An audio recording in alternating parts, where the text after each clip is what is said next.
Оқушылар, бүгін мен сіздерге Қазақтың ұлттық республикасының валютасы туралы айтқым келеді. Ол біздің теңге.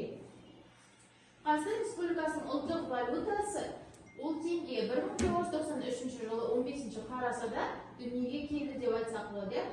Қай жерде жасалып шығарады, сол туралы айтайық. Банкноталарды, яғни қағаз теңгелерімізді бізде Алматы қаласында жасайды, ал монеталарымызды бізде Өскемен қаласындағы монета сарайында дайындалып шығарылады.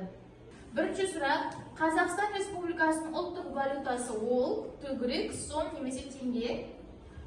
Айта ғой. Теңге, дұрыс. Келесі сұрақ, Қазақстандағы банкнот фабрикасы қандай қалада ашылды? Банкнот туралы кім айтады? Алматы.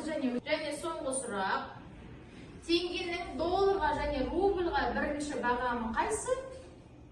Айта ғой. Доллар 4,75 теңге.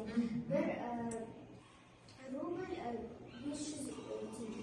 Бір теңге 500 рубль қаса, иә?